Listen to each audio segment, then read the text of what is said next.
सहनौ भुनक्तु सह वीर्यं करवावहै तेजस्विनावधीतमस्तु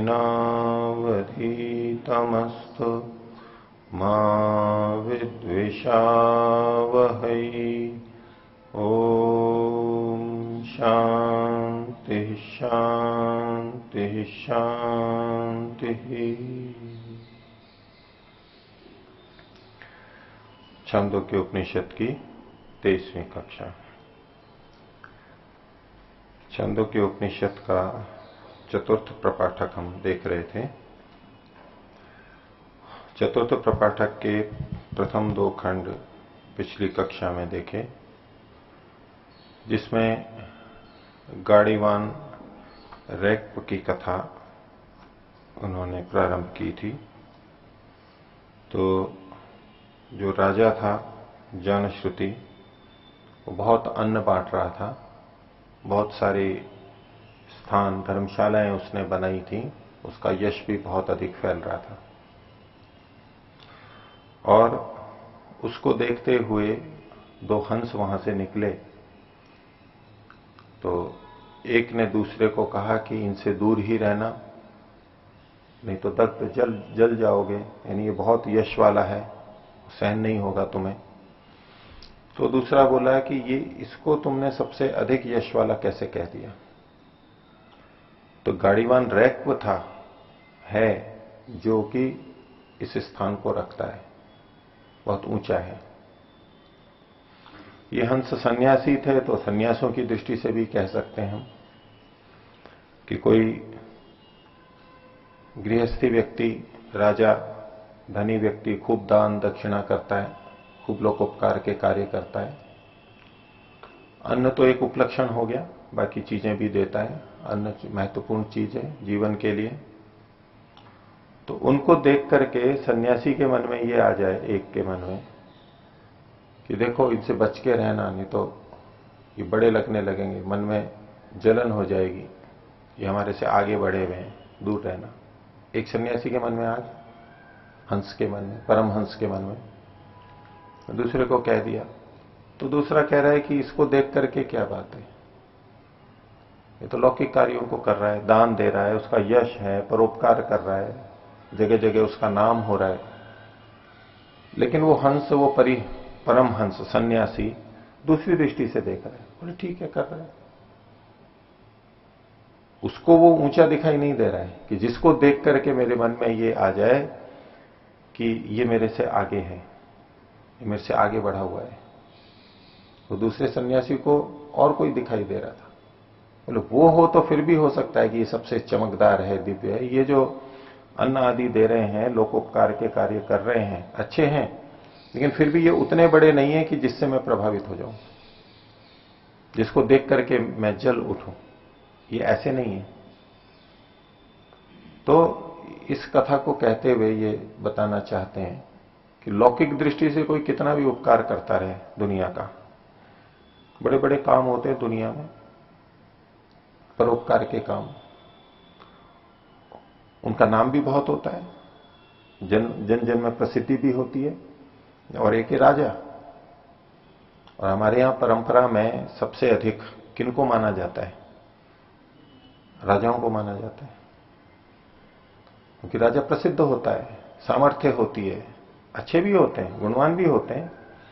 लेकिन हमारे यहां साधु संतों को, ऋषियों को उतना नहीं माना जाता सामान्यतः, जन सामान्य में, जितना कि राजाओं को माना जाता है।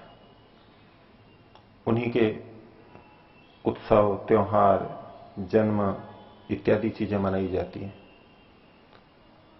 आध्यात्मिक लोगों के कम मिलते हैं, होते हैं उनके भी। तो ऐसे ही एक सन्यासी के मन में आ गया, हंस के मन में, कि देखो ये कितना श्रेष्ठ कार्य कर रहा है। क्योंकि सन्यासी प्राय ऐसा कार्य नहीं करता है, उसके पास धन संपत्ति नहीं होती है, वो अधिक लोगों को खाना नहीं खिलाता है, ठहरा नहीं सकता, वो अपना खुद का जीवन चला रहा होता है बस। तो ये दूसरे हंस ने, सन्यासी ने कहा कि इसको तुमने कैसे सबसे श्रेष्ठ कह लिया, वो तो गाड़ीवान रैक्व की ये बराबरी क्या कर सकता है। नहीं, इसके लिए दूसरे सन्यासी के लिए आदर्श कौन था? गाड़ीवान रैक्व। वो दीप्तिमान था, ज्योति वाला था, प्रकाशित था, तेजस्वी था, यानी वो एक आध्यात्मिक व्यक्ति। उसके मन में उस आध्यात्मिक व्यक्ति के प्रति मुख्य बात है, वो बहुत बड़ा है। लौकिक कार्य कितना भी बड़ा कर ले कोई, कितना भी बड़ा राजा हो, कितना भी जनता का हित कर ले, तो भी वो उस गाड़ीवान रह को, यानी कुछ भी नहीं है, एक छकड़े वाला है, उसी के नीचे बैठा है, स्वास्थ्य भी अच्छा नहीं है, सुंदर भी नहीं है, तो भी उससे प्रभावित है। धन और शरीर से रहित होते हुए भी, यानी न्यून होते हुए भी, अल्प होते हुए भी, क्षीण दीनहीन होते हुए भी, उसको वो अधिक देख रहा है, क्योंकि इससे वो प्रभावित नहीं हुआ। तो ये आध्यात्मिक बात को बताने के लिए घटना है। और बाकी गाड़ीवान रैक को क्या कहेंगे वो हम आज देखेंगे, आगे उन्होंने बताया है उसकी अपनी साधना क्या थी, उन्होंने क्या किया था, वो एक संकेत के रूप में बात है, लेकिन पृष्ठभूमि बताए कि वो इनसे महत्वपूर्ण होता है, इनसे महत्वपूर्ण होता है। लेकिन हो उल्टा जाता है कई बार कि आध्यात्मिक मार्ग पर चलते चलते वो लोग अधिक आकर्षित करने लग जाते हैं जो सामाजिक कार्य अधिक कर रहे होते हैं। देखो कितना बड़ा काम कर रहे हैं, देखो कितना इनका यश है इत्यादि, और वो व्यक्ति उसी तरफ बढ़ जाता है, लौकिक कार्यों में ही अधिक लग जाता है। ऐसा होता है, प्रभावित होते हैं। तो ये संकेत हमें दे रहे हैं कि भले ही लौकिक कार्य कितना भी बड़ा किया जाए, वो शरीर के स्तर पर सुख सुविधाएं दी जा रही हैं, रहने सहने, इस सब के लिए बहुत बड़े बड़े काम में दिखाई देंगे, बहुत मनुष्यों को, लाखों करोड़ों को वो लाभान्वित कर रहे होते हैं, लेकिन फिर भी वो उतना बड़ा परोपकार नहीं होता, वो उतना बड़ा ऊंची स्थिति नहीं होती जितनी कि इन सब कार्यों को न करते हुए कोई एक आध्यात्मिक व्यक्ति कर सकता है, वो अधिक श्रेष्ठ है। दूसरा, गाड़ीवान रैक्को को इन्होंने बताया कि उनको त्वचा का रोग था, खुजली थी। तो कई बार इस तरह की बातें प्रचलन में आ जाती हैं कि जो ब्रह्मवेत्ता होता है, बड़े योगी होते हैं, साधक होते हैं, उनको रोग नहीं आते हैं। अभी गाड़ीवान रैक्को को बहुत ऊंचा माना जा रहा है यहां पर, ब्रह्मवेत्ता की तरह से, अध्यात्म विद्या के ज्ञाता की तरह। वो साधक भी होंगे ही, इसके बिना एक ऐसा कथन नहीं होता, लेकिन रोग तो फिर भी हो सकता है। यद्यपि योग दर्शन में भी आया है कि अंतराय जो है व्याधि स्त्यान आदि, और वो एक तत्व के अभ्यास से, अध्यात्म से हटते हैं, ठीक है, वो कम होते हैं, लेकिन ये नियमित अनिवार्य शर्त नहीं है कि किसी को रोग हो गया तो वो योगी नहीं हो सकता, और योगी है तो उसको रोग नहीं होगा, ऐसा नहीं।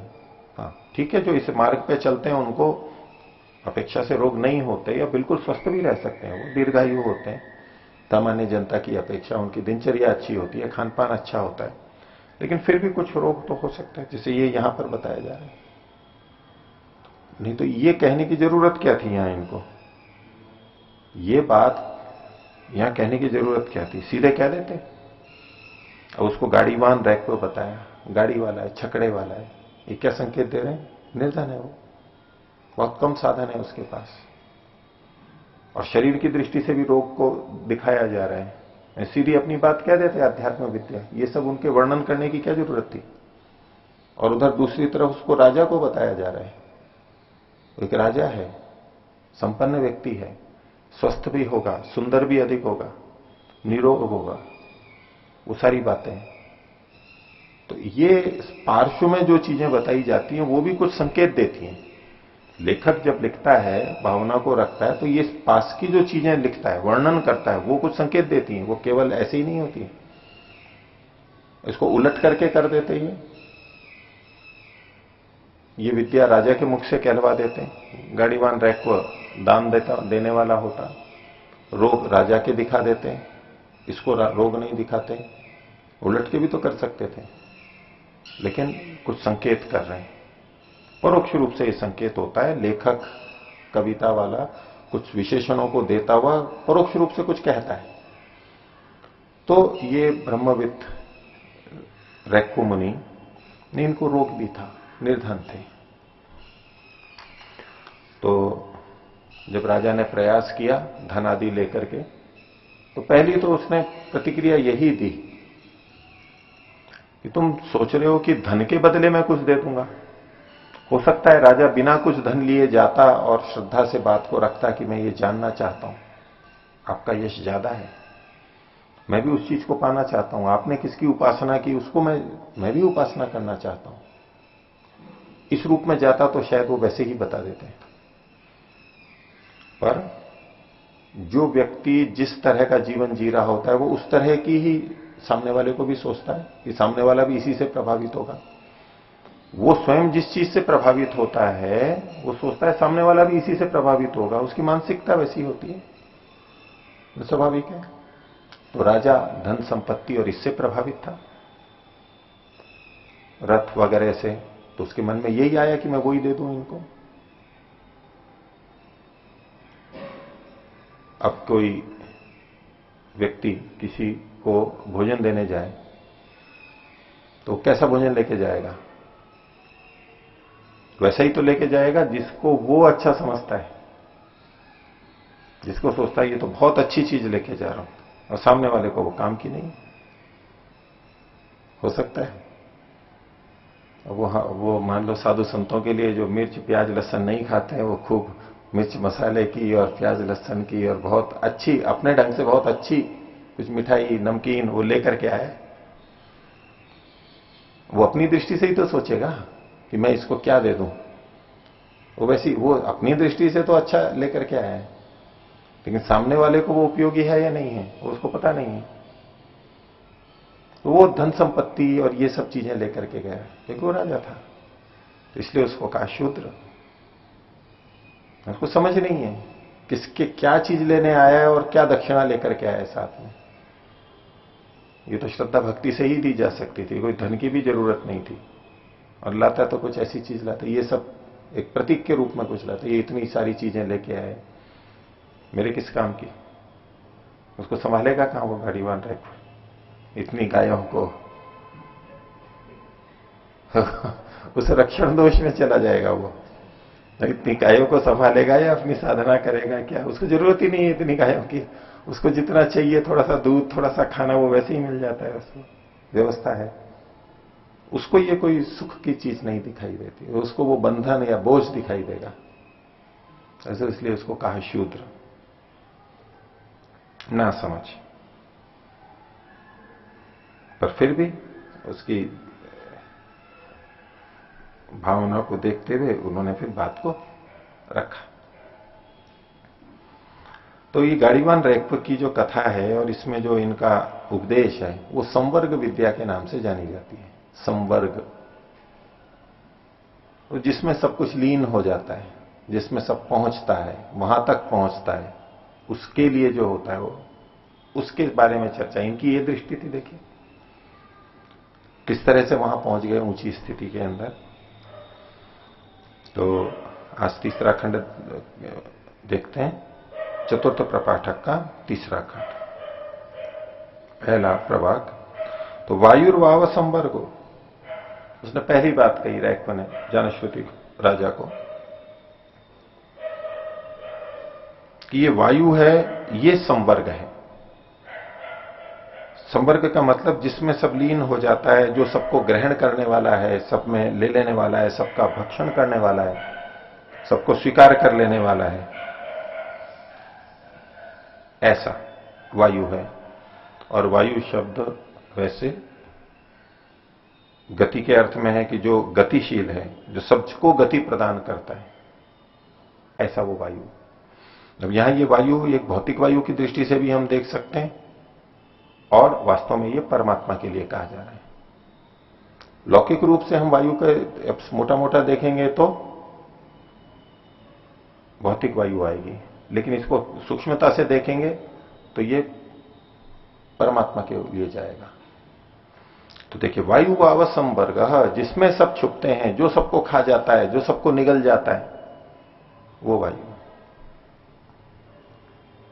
वायु है वो संवर्ग, ये संवर्ग विद्या है। कैसे? तो यदा वा अग्नि उद्वायति वायुम एव अप्येति इति। जब ये अग्नि ऊपर की ओर गति करती है तो कहां जाके मिल जाती है? वायु में मिल जाती है। अग्नि नीचे से पैदा होती है, ऊपर उठती है, लपटें जाती हैं, लपटें कम हो जाती हैं और धूमिल पड़ जाती है, ललाई कम हो जाती है, फिर कहां चली जाती है? अग्नि कहां चली जाती है? वायु में ही मिल जाती है।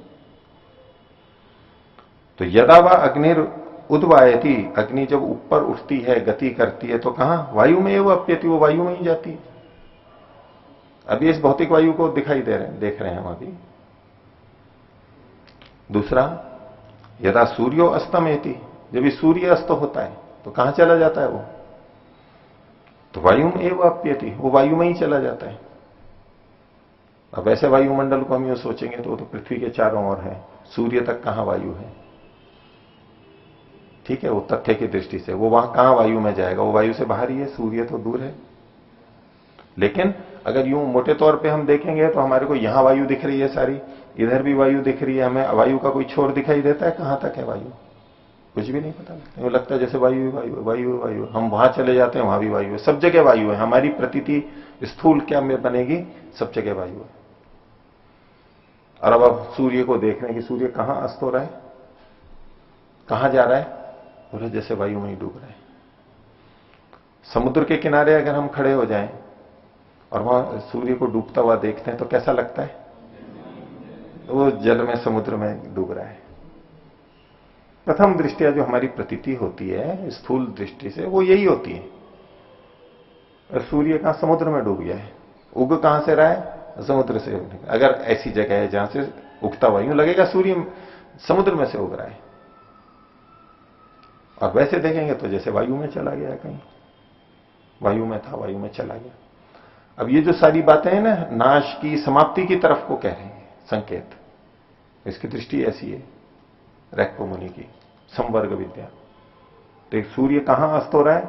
ये भी वायु में ही अस्त हो रहा है। यदा चंद्रो अस्तमेति वायु में वो अप्येति। और इसी तरह से चंद्रमा भी जहां अस्त हो रहा है तो कहां जा रहा है? वो वायु में ही जा रहा है। समाप्त हो गया, है ही नहीं, कुछ है ही नहीं, बस वायु वायु रही। सूर्य रहा ही नहीं, केवल वायु वायु रही बस। चंद्रमा रहा ही नहीं, केवल वायु वायु रही, वायु में ही विलीन हो गया है जैसे। ये स्थूल रूप से हम देखेंगे इस वायु के लिए। आगे देखिए, यद आप उच्छिष्यंती वायुम एव अपीयंती। जब ये पानी सूखता है ऊपर की ओर उठते वैसे उच्छिष्यंती, सूखता जाता है धीरे धीरे, तो कहां चला जाता है? वायु में ही चला जाता है, इस वायु में ही चला जाता है, विलीन हो जाता है सूखने पे। तो इसलिए कहा वायुर ही एव एतान सर्वान संवृंगते इति अधिदैवतम। वायु ही इन सब देवताओं को ढक लेता है, अपने में समाहित कर लेता है, अलग कर लेता है, लीन कर लेता है इन सबको। तो वायु एक देवता है, लेकिन बाकी ये चार चीजें, इनको भी देवता कहा। अग्नि देवता, सूर्य देवता, चंद्रमा देवता और जल देवता। ये चूंकि देवताओं से संबंधित कथन किया जा रहा है, ये अधिदैवत हो गया है, इति अधिदैवतम। अब इसको दूसरे ढंग से देखेंगे। वायु मतलब तो परमात्मा। ये अग्नि उत्पन्न हुई है, समाप्त हो रही है, कहां विलीन होगी अंत में जाकर के? परमात्मा में ही विलीन होगी। सूर्य भी, चंद्रमा भी, जल भी, अंत, इनका अंत कहां होगा? इनके समाप्ति करने वाला कौन होगा? ये किस में जाएंगी, कहां रहेंगी? वो परमात्मा में ही रहेंगी। परमात्मा से बाहर कुछ जा ही नहीं सकते, सब उसी में विलीन होंगी, परमात्मा के अंदर ही रहेंगी। प्रकट हो रही है तब भी परमात्मा में है, और विलीन होंगी तो परमात्मा में है। यह विलीन के संदर्भ में कहा जा रहा है। तो वायु का मतलब एक है ब्रह्म, परमात्मा, वो ही इन सबको अपने अंदर छुपा लेता है। तो ये तो बाहर का कहा। अथा अध्यात्म, अब अंदर का कह रहे हैं, अपने शरीर का और अपने इससे संबंधित बात कह रहे हैं, आध्यात्मिक। कहते प्राणो वाव संसर्ग संवर्ग। इस अध्यात्म में अंदर यहां तो प्राण ही संवर्ग है। अभी प्राण कौन है? अब यहां फिर उसी तरह से दो अर्थ हो जाएंगे। एक प्राण जो हमें यूं दिखाई देता है कि भाई जो एक तो श्वास प्रश्वास ले लें, अथवा जो पांच प्राण हैं, प्राण, उदान, व्यान, अपान, समान, इनमें जो मुख्य प्राण है, प्रथम जो प्राण है वह, उसको संवर्ग कहा। वही सबको अपने में समेट लेता है, अपने में छुपा लेता है, अपने में लीन कर लेता है, सबको खा लेता है, ग्रहण कर लेता है। ऐसा कौन है? वो प्राण है। मुख्य प्राण। आगे कहते हैं स यदा स्वपीति, जब वो सोता है। कौन? कोई मनुष्य, अनेक प्राणी भी ले सकते हैं। जब वो सोता है तो क्या होता है? तो प्राणम एवं वाग अप्यति, ये वाणी कहां जाती है? जब सुषुप्ति में रहता है तो वाणी तो चुप हो जाती है, कुछ बोलता ही नहीं है, तो वाणी चली कहां जाती है? तो प्राण में चली जाती है। प्राणम चक्षु हो, और नेत्र भी बंद हो जाते हैं, देखना बंद कर देते हैं। कहां चले गए नेत्र जो इतना सब कुछ देख रहे थे? बोले प्राण में ही चले गए वो भी। प्राणम श्रोत्रम, ये सुनने वाले कान थे, ये कहां चले गए? प्राण में ही चले गए। प्राणम मन, ये मनन चिंतन करने वाला मन था, ये कहां चला गया? प्राण में ही चला गया, प्राण में ही लीन हो गया। तो प्राणो ही एव एतान सर्वान संवृक्ते इति, प्राण ही इन सबको अपने में समाहित कर लेता है, निगल जाता है, लीन कर लेता है, सब इसी में चले जाते हैं। तो एक दृष्टि से तो हमारा प्राण जीवन जो है, मुख्य प्राण, वो इन सब इंद्रियों को प्रेरित करता है, प्रवृत्त करता है, तो ये सब उसी में चले जाते हैं, लीन हो जाते हैं सुषुप्ति अवस्था में। एक तो ये दृष्टि है। ये प्राण जो मुख्य प्राण है, ये तो प्राकृतिक हुआ, प्रकृतिजन्य हुआ। दूसरा प्राण का मतलब यहां पर आत्मा लेंगे, जीवात्मा। जब ये सोता है तो ये सब कहां चले जाते हैं? जैसे आत्मा में ही लीन हो जाते हैं, क्योंकि बाहर की प्रवृत्ति वाले नहीं रहते। अब ये बोलता नहीं है, अब ये देखता नहीं है, अब ये सुनता नहीं है, अब ये मनन नहीं कर रहा है संसार की चीजों का, सब कुछ समाप्त है।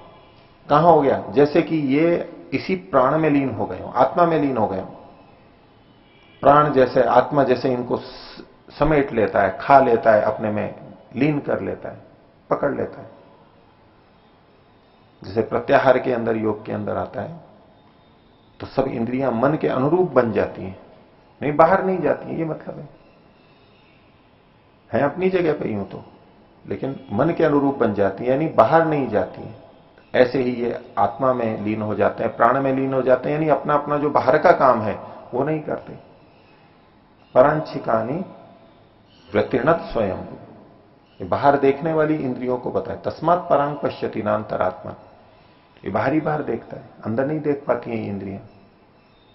वो ध्यान आदि में बैठ के कश्चित धीरः प्रत्येक आत्मानमेक्षत आवृत्त चक्षु अमृतत्व इच्छा, अमृतत्व की इच्छा करके आंख बंद करके फिर बैठता है तो अंदर रहती है, नहीं तो ये तो बाहर ही जाएंगी इंद्रिय। स्वयंभू ने, परमात्मा ने इनको बाहर की तरफ ही बनाया है। तो सोते समय ये कहां चली जाती हैं? दिन भर ये बाहर के कार्य करती रहती हैं, बाह्य वृत्तियां चलती रहती हैं। सोते समय क्या हो जाता है इनको? ये प्राण में विलीन हो जाती है। ये प्राण कौन? ये आत्मा की तरह से। या तो हम मुख्य प्राण लेंगे, स्थूल रूप से लेंगे, और सूक्ष्मता से लेंगे तो आत्मा लेंगे। अब इस उपदेश को जब हम आगे देखेंगे, अंतिम में जाएंगे, तो उसे लगेगा ये आत्मा और परमात्मा के लिए बात की जा रही है। अभी प्रथम दृष्टिया देखेंगे तो वायु, ये वायु जो बह रही है, ये इसका कथन दिखाई देगा, और प्राण जो शरीर का मुख्य प्राण है उसका कथन दिखाई देगा।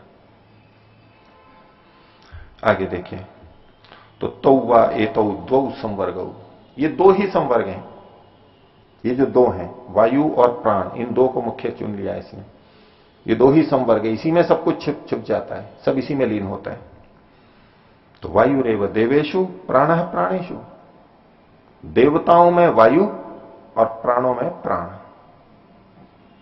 प्राणः प्राणेशु, तो वायुरेव देवतासु, देवता कौन थे वहां पर? चार, अग्नि, आदित्य, चंद्रमा और जल, ये वो चार थे, और इधर वायु था। और यहां प्राणः प्राणेशु, प्राण संवर्ग है प्राणों का, प्राणों में। वो बाकी प्राण कौन से गिनाए यहां पर? प्राण क्या गिनाए? वाक, चक्षु, श्रोत्र, मन। क्या हुए ये? क्या है ये इंद्रियां हैं सारी की सारी। वाक कर्मेंद्रियों का एक प्रतीक हो गया, चक्षु और श्रोत्र ज्ञानेंद्रियों के हो गए, और मन अंतःकरण का एक करण इंद्रिय हो गया। तो अब यहां जो प्राण है प्राणेशु, प्राणेशु शब्द आया है, ये इंद्रियों का वाचक है, क्योंकि पीछे का वर्णन हम देख के आ रहे हैं। प्राण में ये सब लिप्त होते हैं, विलीन होते हैं। तो जिन चार को बताएगा वो कौन है? वो ये चार इंद्रियां ही तो हैं। तो अब यहां ये प्राण शब्द आया, ये इंद्रियों के लिए आया, प्राणः प्राणेशु। तो प्राण शब्द के बहुत सारे अर्थ होते हैं अलग अलग जगह। कहीं प्राण परमात्मा के लिए आता है, कहीं आत्मा के लिए आता है, कहीं इंद्रियों के लिए आता है, कहीं वायु के लिए आता है, कहीं पंच प्राणों के लिए आता है, कहीं आधार के लिए आता है। बहुत जगह अलग अलग अर्थों में आता है प्राण शब्द। अब प्रसंग से हमें देखना होता है कि यहां प्राण शब्द किस अर्थ में आया है। नहीं तो प्राण के बारे में बहुत चर्चा चलती रहती है कि प्राण क्या है, प्राण क्या है। अब एक शब्द उठा के देखेंगे बोलिए यहां तो ऐसा लग रहा है, यहां तो ऐसा लग रहा है। उन सब अलग अलग जगह अलग अलग अर्थों में आता है। प्राण के बारे में हम ये नहीं कह सकते कि ये एक ही अर्थ है इसका, सब जगह यही अर्थ लग जाएगा, कभी नहीं होगा। लेकिन हमें प्रसंग से और उससे पता लग जाता है कि ये जो प्राण शब्द है ये परमात्मा के लिए है या किसी और के लिए। तो ये प्राण है प्राणेशु, हमें निश्चय है कि ये प्राणेशु शब्द इंद्रियों के लिए आया है। पिछला प्रसंग यही चल रहा है। तो दो ये चीजें हैं, दो ये संवर्ग हैं। एक तो पहले ये संक्षेप से बात बता दी इन्होंने, ये संवर्ग है क्या चीज। ये दो चीजें संवर्ग है, सब चीजें ये इतनी इतनी चीजें बताई, मुख्य मुख्य चीजें ये इसमें विलीन होती हैं। और ये चार चार चीजें बताई हैं दोनों जगह इसके प्रतीक के रूप में, और सारी की सारी चीजें इसी में विलीन होती हैं। अब इसी को एक और घटना में ये सुना रहे हैं। चर्चा चल रही थी कहानी की, रैक्पो मुनि की और इनकी जानुश्रुति की। अब रैक्पो मुनि एक कथा बीच में और सुना देते हैं। एक कथा में से कथा निकल जाती है, तो रैक्पो मुनि एक और कथा सुना रहे हैं। लेखक जो बता रहा है वो एक कथा सुना रहे हैं, और उस कथा के बीच में रैक्पो मुनि ने एक और कथा शुरू कर दी। जैसा पंचतंत्र में बहुत होता है और फिल्मों नाटकों में भी बहुत होता रहता है। तो देखो क्या सुना रहे हैं।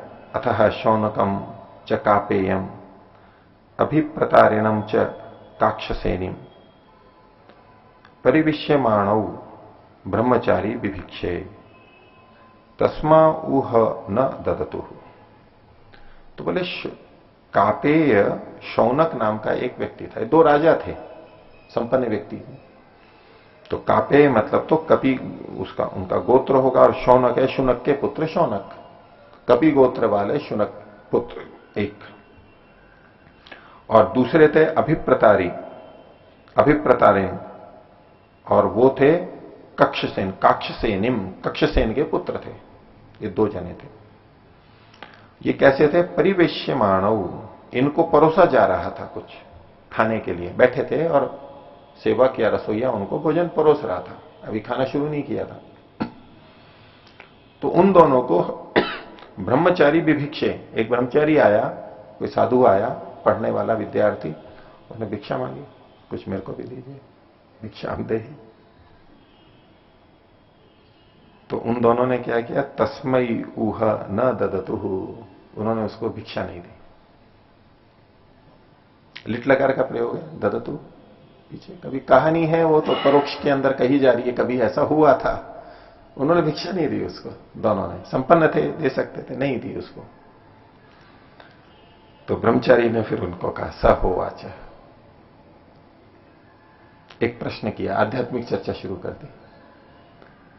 क्योंकि हम किसी को कब नहीं देते हैं तो मतलब हम उसका महत्व नहीं समझते, उपयोगिता नहीं समझते हैं, इसलिए मना कर देते हैं भिक्षा की। नहीं, गलत उपयोग लगता है या योग्य व्यक्ति नहीं लगता है तो नहीं देते हैं। मेरे को आ गया होगा कोई ऐसे ही। तो ब्रह्मचारी को बताना था कि नहीं, मैं कुछ विचारशील हूं, मैं विद्या अध्ययन कर रहा हूं और मैं भिक्षा का पात्र हूं, भोजन लेने का पात्र हूं, मैं योग्यता है मेरी। तो वो मना करने पे वो चला नहीं गया, उसने प्रश्न कर दिया उनसे। क्या कहा। महात्मनश् चतुरो देव एक का, इन महानों में से चौथा, ये जो चार हैं इनमें इनका एक देव वो कौन है। ये चार हैं, चार कोई महान है, उसमें एक देव कौन है। एक तो प्रश्न के रूप में भी आ जाएगा, और दूसरा इन चार देवों का माने प्रजापति भी होता है। वो प्रजापति कौन है, इन चार देवों का कौन है। वो चार देव कौन से थे जो पीछे वाली कथा में से ले लेंगे हम। अग्नि, आदित्य, सूर्य, चंद्रमा और जल, ये चार देव थे। अब वहां ये चारों कहां जाकर के मिलते हैं, वायु में जाके मिलते हैं। वो पीछे तो बता ही दिया। इन्होंने पूछा ये चार हैं, इनका देवता कौन है। इनका प्रजापति, इनका पालन करने वाला कौन है? और वो कैसा है? सजगार भुवनस्य गोपा। जो इस भुवन का, इस भूलोक का, इस सबका जो गोपा है, रक्षा करने वाला है, और रक्षा करने वाला होते हुए वो जगा रहे, इनको निगल जाता है। ये भोजन के लिए बैठे थे, निगलने के लिए बैठे थे, खाने के लिए बैठे थे, तो इन्हें वो है जो इनको रक्षक है और निगल जाता है। कि बड़ी विचित्र बात है। जो रक्षा करने वाला है वो निकलेगा थोड़ा ना। अभी सांप मेंढक को निकल रहा है तो सांप मेंढक की रक्षा थोड़ा कर रहा है, रक्षा करने वाला थोड़ा है। तो लोक में कहा जाता है रक्षक ही भक्षक बन गए। रक्षक ही भक्षक बन जाते हैं। सिपाही हैं, सेना है, अधिकारी हैं, माता पिता हैं, या कोई भी जो भी है संरक्षक है, वही जब हानि करने लगते हैं तो कहते हैं रक्षक ही भक्षक बन गया। रक्षक कभी भक्षक नहीं हो सकता ना, ऐसे ही तो हम सोचते हैं। रक्षक कभी भक्षक नहीं हो सकता। जो भक्षक है वो रक्षक कैसे होगा? जो हमारे को ही खा रहा है वो हमारा रक्षक कैसे होगा? लेकिन ये बड़ा विचित्र है। ये कैसा है? भुवनस्य गोपा, इस सारे संसार का रक्षा करने वाला है, लेकिन सजगा रहा है। वो खा गया, इसको सारे को खा जाता है, वो तो निकल जाता है सबको। अब यहां एक इसके साथ में बात आती है, लोक में ठीक है कि जो भक्षक है वो रक्षक नहीं होता है और रक्षक भक्षक नहीं होता है, लेकिन परमात्मा ऐसा रक्षक है जो खा भी जाता है। वो भक्षण करता है तो हमारी रक्षा के लिए करता है, वो हमारा भक्षण करता है तो हमारी रक्षा के लिए करता है। ऐसा वो है। वो ऐसा क प्रजापति के लिए, कस्मई देवाय हविषा विदेम, उस क स्वरूप, सुख स्वरूप, आनंद स्वरूप परमात्मा की जो क शब्द है प्रजापति के लिए आता है, परमात्मा के लिए आता है। तो वो कैसा है? स जगार भुवनस्य गोपा, ऐसा विचित्र है। तो परमात्मा के प्रति देखिए इसका भाव क्या है कथा को सुनाते हुए, कि वो जगा रहा है, वो निगलने वाला है, यानी लीन करने वाला है, सबको खा जाने वाला है। पीछे संवर्ग विद्या की बात चल रही थी, लेकिन भावना क्या है? रक्षक है वो। इसमें रक्षा को देख रहा है, वो निगल रहा है, वो इसका प्रलय कर रहा है, संवर्ग कर रहा है, लेकिन उसमें रक्षा देख रहा है ये। अब ये एक साधक की दृष्टि आ गई, योगी की दृष्टि आ गई। उस संसार में प्रलय को देख करके भी, प्रलय हो जाएगी तो एक तो चिंता कर रहे हैं कि क्या हो जाएगा पता नहीं, वो देख रहा है तो रक्षा कर रहा है, उसको उसमें भी रक्षा दिखाई दे रही है परमात्मा की। उत्पत्ति को नहीं देख रहा है, ये पालन को नहीं देख रहा है, ये विनाश को देख रहा है, एक दृष्टि में गया हुआ है, लेकिन उसी से उसको ब्रह्म का बोध हो रहा है, उसमें हित देख रहा है। अब यही बात मृत्यु पे भी आ जाएगी। इस संसार का प्रलय हो वो एक अलग बात है, और हमारा शरीर का प्रलय हो रहा है, नाश हो रहा है, उस नाश को भी वो देख रहा है कि इसमें मेरी रक्षा है। ये आध्यात्मिक स्थिति हो गई। और चीजों की भी, रोटी खराब हो जाती है, सड़ जाती है, उसमें भी रक्षा देख रहा है। हर चीज के अंदर कुछ भी क्षीण हो रहा है उसमें भी रक्षा देख रहा है, उसमें भी लाभ देख रहा है। जो भी विनाश प्रक्रिया चल रही है, नष्ट हो रहे हैं, क्षीण हो रहे हैं, उसमें भी वो देख रहा है कि ये परमात्मा एक तरह से रक्षा ही कर रहा है। तो सज्जगार भुवनस्य गोपः तम कापेय ना भी पश्यंती मर्त्या।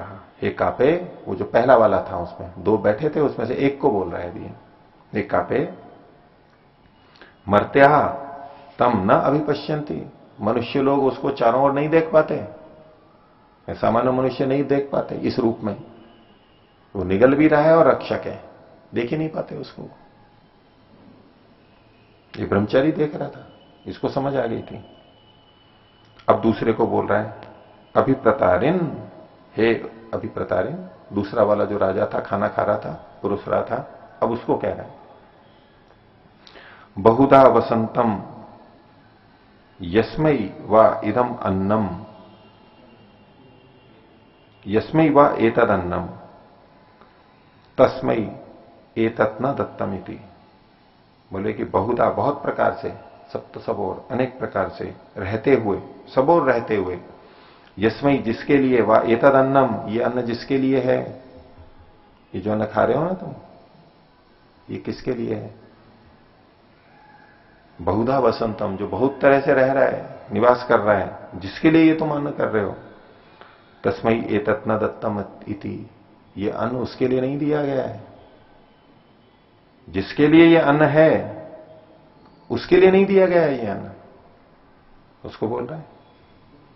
तो किसके लिए अन्न था? वो अपने लिए कह रहा है कि इस ब्रह्मचारी के लिए अन्न था, ये उसको नहीं दिया गया। बहुधा वसंतम, अपने लिए नहीं कह रहा है। अब ये दूसरी बात है, वो अधिदैवत में था, ब्रह्म पूरे ब्रह्मांड में, यानी परमात्मा जिसमें सब विलीन होते हैं सारे देवता, और दूसरा जो शरीर वाला भाग था कि जिसमें इंद्रियां आदि सब विलीन होते हैं, यानी आत्मा। बोले जिसके लिए ये अन्न था, यानी आत्मा के लिए, उसके लिए नहीं दिया जा रहा है। तुम ये खा तो रहे हो इसको, ये तुम उस आत्मा के लिए नहीं दे रहे हो इस अन्न को। क्यों नहीं दे रहे हो? क्योंकि तुमने एक ब्रह्मचारी को देखा है और उसको तुम अन्न नहीं दे रहे हो। अगर तुम अपनी आत्मा के लिए भी सोच लेते तो तुम मेरे को दे देते। तुम तो केवल अपने शरीर के लिए देख रहे हो। और यदि तुम ये देख लेते कि ये जो अन्न और ये सारा है, ये ब्रह्मांड का सारा परमात्मा के लिए है, वो खाने वाला है और खाने वाला रक्षा कर रहा है हमारी, पहले वाले को, तो तुम मेरे को भी देते थे, मैं भी खाने वाला हूं इस अन्न को, उससे तुम्हारा कुछ बिगड़ता नहीं। हम कह रहे हैं जो भक्षक है वो रक्षक नहीं हो सकता है। बोले मैं भक्षक हूं लेकिन तुम्हारी रक्षा होगी इससे। तो मेरे को अन्न दोगे, उससे तुम्हारी रक्षा होगी। मैं उसको खाऊंगा अन्न को, लेकिन इससे तुम्हारी हानि नहीं होगी, तुम्हारी रक्षा होगी। दो स्तर पे दोनों से बात कर रहा है। ठीक है? तो संवर्ग विद्या, ये जो दो संवर्ग हैं जिसमें सब विलीन होते हैं, एक परमात्मा और एक आत्मा। इस शरीर में आत्मा, ये सारे भोग, ये सारी इंद्रियां किसके लिए हैं? बोले तुम जान नहीं पा रहे हो, ये खा किस लिए रहे हो, किसके लिए खा रहे हो तुम? मोघमन्नम विंदते अप्रचेता, व्यर्थ ही खा रहा है वो। और खा रहा है वो, कह रहे व्यर्थ कहां खा रहा हूं, मेरे को तो ताकत आ रही है, मेरा तो बल बढ़ रहा है। बोले नहीं, तुम तो व्यर्थ ही खा रहे हो, यू ही अन्न को बिगाड़ रहे हो। सत्यम ब्रवीमी, सत्य बोल रहा हूं मैं। वधित सतस्य, उसे नाश कर देगा। किसका? पुष्यति नो सखायम, अपने मित्र को, हितकारी लोगों को, अच्छे लोगों को पोषण नहीं कर रहा है। केवल आघो भवती केवल आदि, अकेला खाने वाला तो जैसे पाप खा रहा है, वो अपने लिए खा ही नहीं रहा है। जैसे जो अपने लिए जो दिखाई दे रहा है वो तो कुछ भी नहीं है, वो शरीर के लिए पुष्टि ले रहा है, वो कुछ नहीं है, वो खाना ना खाना कुछ नहीं है। क्या कर लेगा उसको खा के, शरीर को बना के संसार को भोग लेगा, उससे संस्कार खराब होंगे, कुछ गलत कार्य कर लेगा, कुछ सकाम कर्म कर लेगा, उससे बंधन आएगा। तो किया क्या है उसने? बंधन ही तो पैदा किए हैं अपने इस खाने को खा करके। वो हुआ क्या? कुछ भी नहीं। लाभ क्या हुआ? उसको लग रहा है कि जैसे बहुत कुछ आ गया, वही उसको लेकर के जकड़ी तो गए तुम, और हुआ क्या है? तो अपना नाश ही तो कर रहे हो। चीजें खरीद खरीद करके ले रहा है, अपने ऊपर बांध रहा है, सोच रहा है कि देखो मेरा आभूषण हो रहा है और ये हो रहा है, लेकिन ऐसा कर लिया तो वो खुद की हानि कर रहा है। नाटककार बहुत रंग रोगन लगाते हैं ना अपने चेहरे पे, और न जाने क्या क्या रंगते हैं। वो करते तो अपने हित के लिए है, लेकिन इसको कर करके कर क्या लेते हैं? वो अपनी हानि कर लेते हैं। ऐसे ये खा करके करोगे क्या तुम? अपने लिए हानि कर लोगे।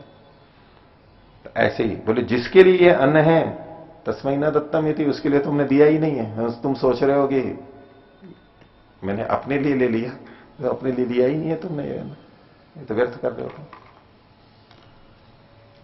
जब ये बात सुनी तो वो बोलता है रैक्व नहीं, ये जो दो राजा थे उसमें से जो कापेय था वो बोलता है, अभी कथा में कथा चल रही है तो ब्रह्मचारी को वो बोलता है। पहले तो मना कर दिया था, उसको समझ में आ गई बात संकेत से। तो बोले तदुह शौनक कापेय प्रति मनमान प्रति ए आय। वो जो शौनक कापेय था वो प्रति मनमान, चिंतन करता हुआ, उसने कहा तो मनन करता हुआ। एक होता है मनवाना, मनन करता हुआ, स्वयं करता हुआ।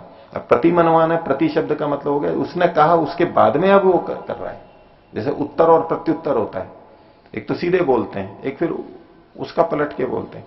तो चूंकि उसने कुछ कहा था ब्रह्मचारी ने, तो उसका चिंतन शुरू हो गया, तो ये प्रति मनवाना हो गया, प्रति शब्द आ गया।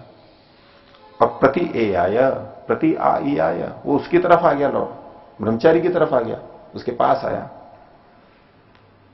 तो कहने लगा देवानाम आत्मा, देवताओं की जो आत्मा है, आधार है, इन देवों का जो आधार है। और प्रजानाम जनिता, जो प्रजाओं का जनिता है, जन्म देने वाला है, प्रजाओं को उत्पन्न करने वाला है। हिरण्य दृष्ट, जो स्वर्ण जैसे दांतों वाला है, सोने के दांत हैं जिसके, दांत तो हैं सोने के हैं। बभस, जो सबको खाने वाला है। अनसूरी,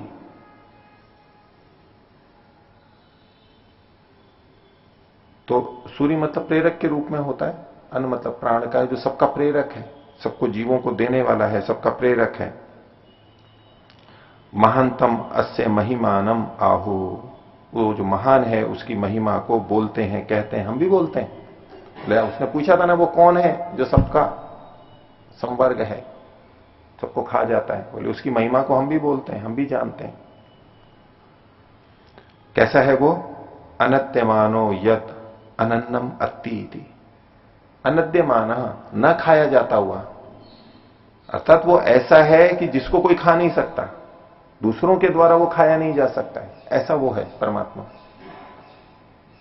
परमात्मा को कौन खा सकता है? दूसरों के द्वारा न खाया जाता हुआ, अनत्यमान यत अनन्नम अत्ति, और जो अन्न नहीं है उसको भी वो खा जाता है। स्वयं अनन्न बना हुआ है दूसरों के लिए, स्वयं किसी के द्वारा खाया नहीं जाता है, लेकिन वो ऐसी चीजों को खा जाता है जो अन्न भी नहीं है, उनको भी अपने में लीन कर जाता है। अब ये सूर्य और चंद्र अन्न है क्या? लेकिन वो उनको भी खा जाता है, उनको भी अपने में लीन कर लेता है, लिप्त कर लेता है, लीन कर लेता है। ये अन्न नहीं है, खाने योग्य नहीं है, हम जीवों के लिए वो खाने योग्य नहीं है, उन सबको वो खा जाता है, समाप्त कर देता है। अब मछलियां और पक्षी और कीट पतंग एक दूसरे को खाते हैं, वो खाते तो हैं दूसरे को, लेकिन अद्यमान होते, वो खुद भी खाए जाते हैं दूसरे के द्वारा, किसी न किसी जीव के द्वारा खाए जाते हैं। अब शेर सबको खाता है, शेर को तो कोई खाता नहीं है, लेकिन शेर मर जाता है तब उसके मांस का क्या होता है? उसको भी कोई खाता है ना। और किसी ने भी नहीं खाया तो सूक्ष्म जीव खा जाते हैं, उसको गला देते हैं, सड़ जाता है। चींटियां खा जाती हैं, हड्डी पे जो मांस चिपका हुआ थोड़ा सा भी एकदम साफ सुथरा कर जाती हैं, शुद्ध हड्डियां हो जाती हैं। इतना सा भी नहीं छोड़ती है, व्यवस्था ऐसी है। हम खाते पीते कुछ गिरा देते हैं तो तत्काल चींटियां आ जाती हैं, उठा उठा के ले जाती है, छोड़ती नहीं, सफाई कर देती है। तो और लोग तो दूसरों को खाते हैं लेकिन खुद भी खाए जाते हैं, वो भी किसी का भोजन बन जाते हैं। दूसरों को भोजन बनाते हैं, वो भी किसी का भोजन बनता है, लेकिन वो एक ऐसा है जो अनद्यमान है, दूसरों के द्वारा खाया नहीं जाता है, और खुद उसको खा जाता है जो कि अन्न नहीं होते हैं, उसको भी खा जाता है वो।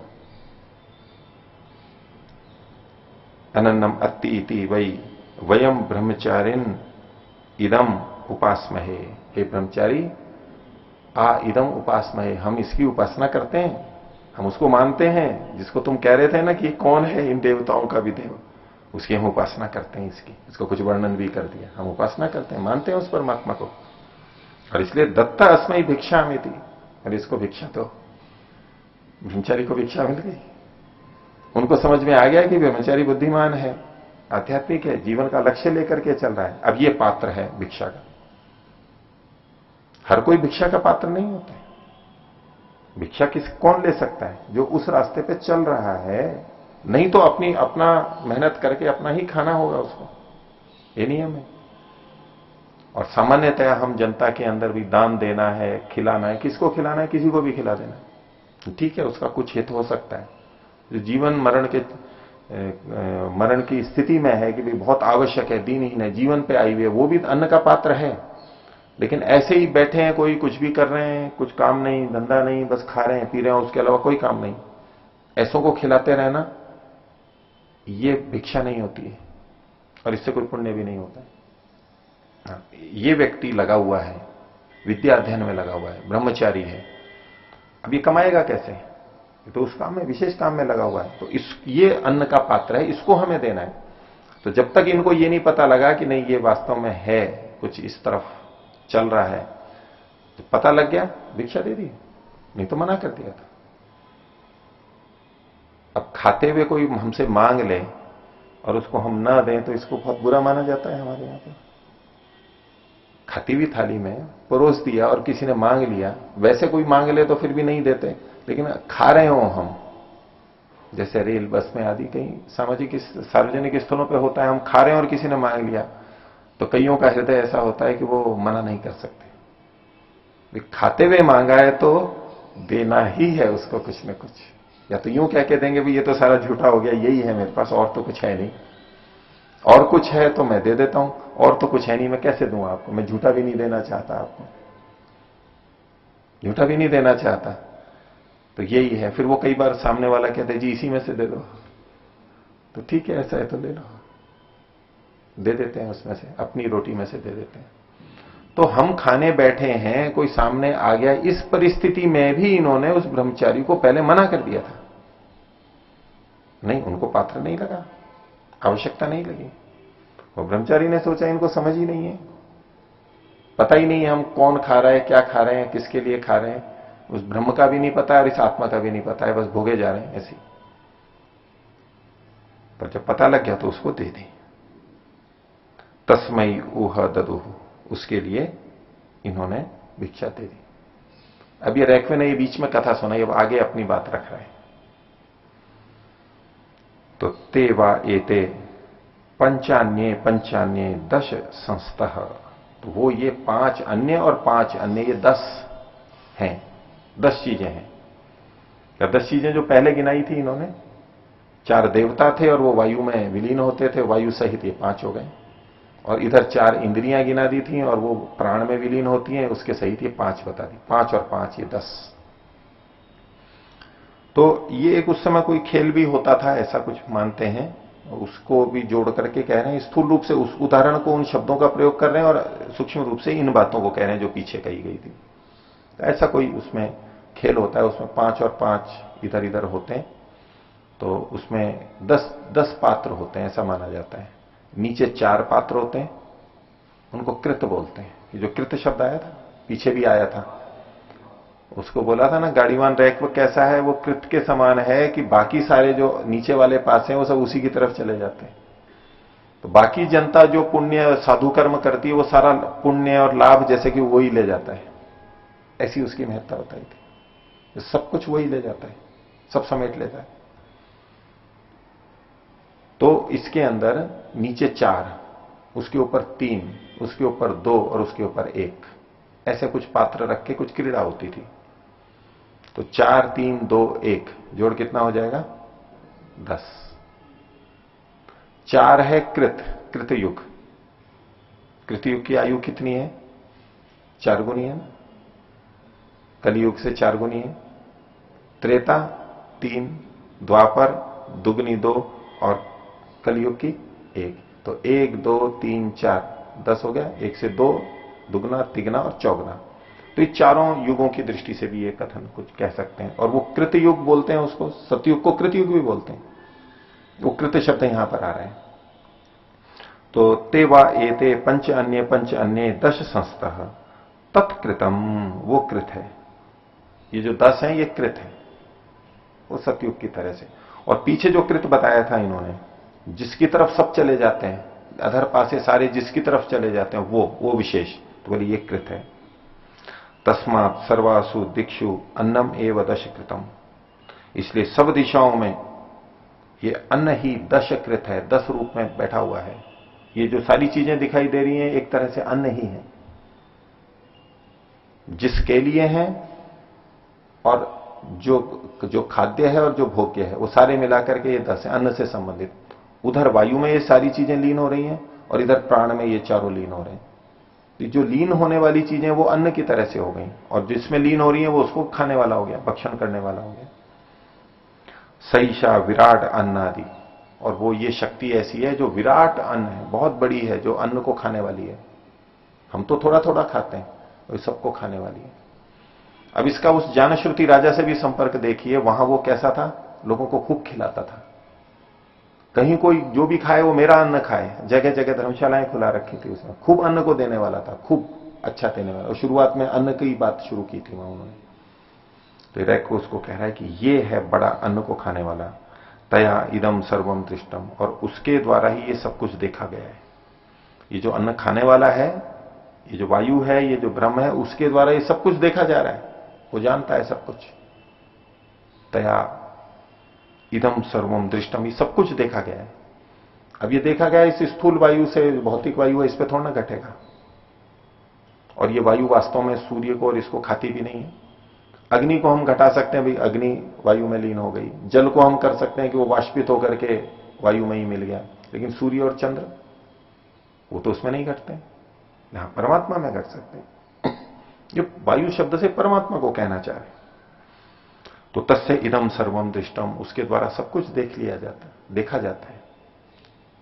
और जो ये सब जानता है कि सारे तरह तरह के अन्न हैं, ये सारी चीजें अन्न हैं, खाने योग्य हैं, और खाने वाला कोई और है, इस भेद को जो देख लेता है, तो क्या सर्वम अस्य इदम दृष्टम भवति, उसके द्वारा ये सब कुछ देख लिया जाता है। जैसे उसने सबको समझ लिया है, सबको देख लिया मतलब जान लिया है, उसने इस सृष्टि के रहस्य को जान लिया है।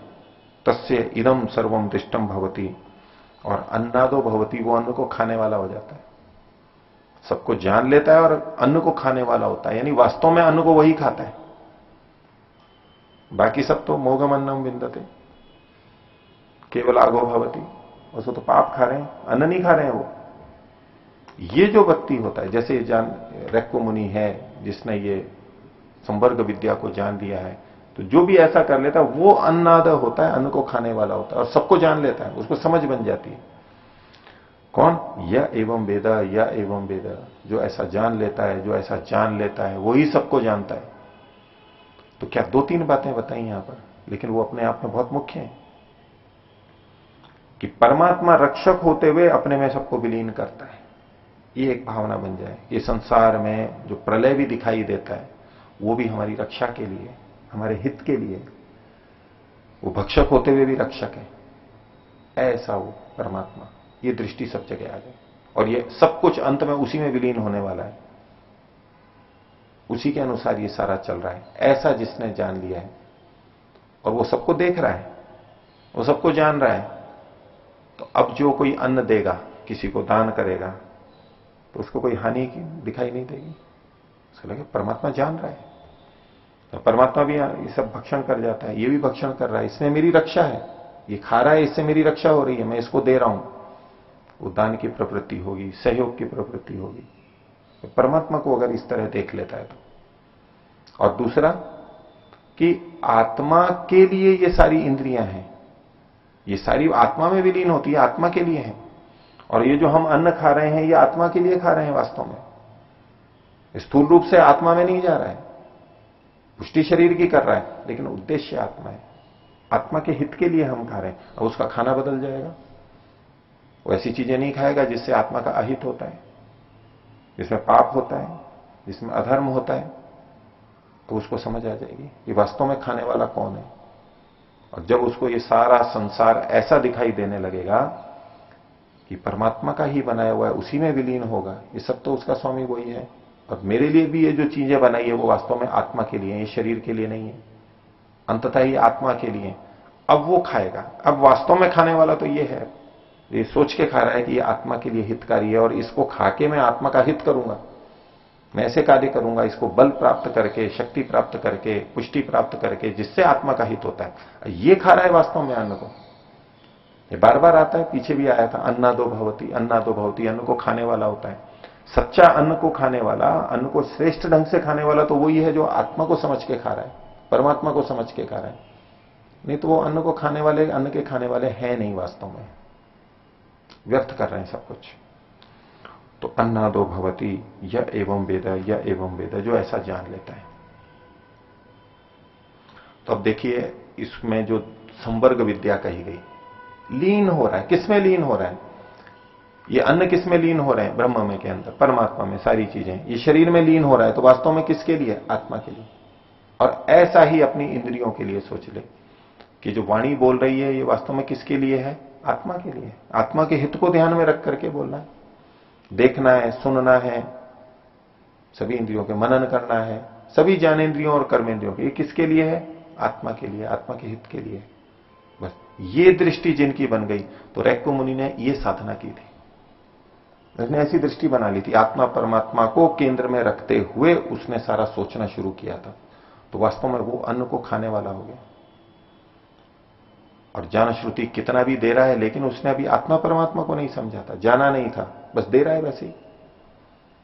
अच्छा है देना, ये सोच करके दे रहा है, प्रसन्नता भी हो रही है, अच्छा भी लग रहा है, लोग भी दुआएं दे रहे हैं, पुण्य भी बन रहा है, लेकिन फिर भी आत्मा परमात्मा को छोड़ करके दे रहा है, ये कोई उसकी बहुत प्रशंसा की या बहुत वो बात नहीं है, उच्च स्तर पर नहीं पहुंचा है अभी।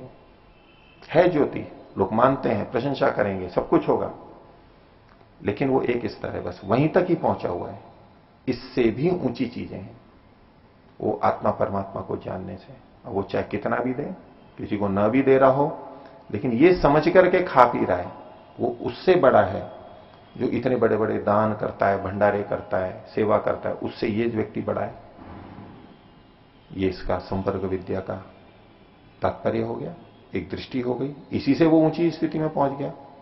लय आखिर किस में हो रहा है, जा कहां रहे हैं, ये अन्न आखिर जा किसके लिए रहा है, ये शरीर के लिए जा रहा है या किसी और के लिए, चिंतन कर करके उसने निश्चित कर लिया, समझ आ गई। ये एक शैली हो गई अध्यात्म की। और बहुत सारी तरीके हैं, एक ये भी हो गया, रैक्को मुनि इसी तरह पहुंच गए ऊंची स्थिति में, इस संपर्क विद्या रैक्को मुनि की। पूछना है कुछ?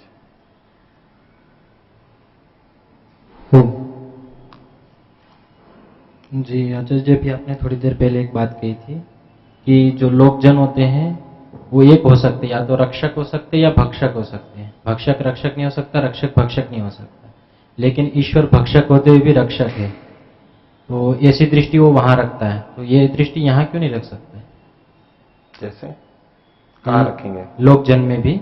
जैसे सिपाही है, जी। वो रक्षा करने वाला है, और उसी ने रिश्वत ले ली और उसी ने चोरी कर ली, ये रक्षा कर रहा है। ठीक है, वो लेगा, लेकिन करेगा तो देश की रक्षा उसमें लगाएगा। नहीं नहीं नहीं, ये तो कल्पना है आपकी। जो व्यक्ति ऐसा करेगा वो देश की रक्षा के लिए क्या करेगा, और क्या उसमें देश की रक्षा का भाव है?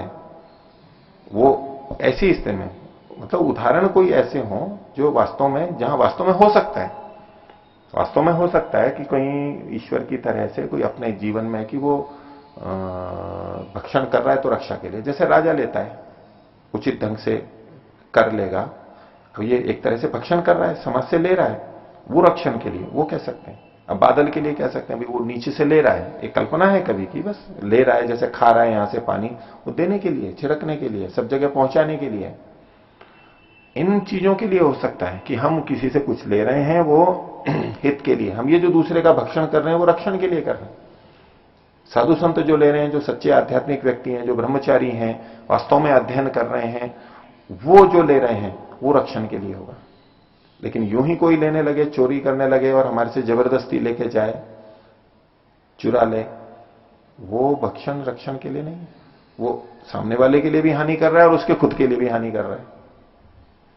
जी, जैसे बिस्मिल आदि थे, उन लोगों ने चोरी की, वो चोरी भी की तो उन्होंने रक्षा के लिए की थी। ये सैनिक की बात, वो अलग चीज है, वो अलग चीज है, वहां आप कह सकते हो वो अपने स्वार्थ के लिए नहीं कर रहे थे। लेकिन जैसे सिपाही ले लेता है, यूं ही चोरी कर लेता है, वो अलग चीज है, तो इसीलिए तो हम उसको बुरा नहीं मानते हैं। क्रांतिकारियों ने जो मान लो किया देश की रक्षा के लिए, दुष्ट राजा से, उनके शासन से लेकर देश के हित के लिए, जन सामान्य के लिए, अपने सुख के लिए थोड़ा ना कर रहे थे, वो अपना बंगला बनाने के लिए, भोग सामग्री के लिए थोड़ा ना कर रहे थे, तो जान हथेली पे रख करके इस कार्य को कर रहे थे। तो आज का विषय भी इतना ही रखते हैं। प्रणाम।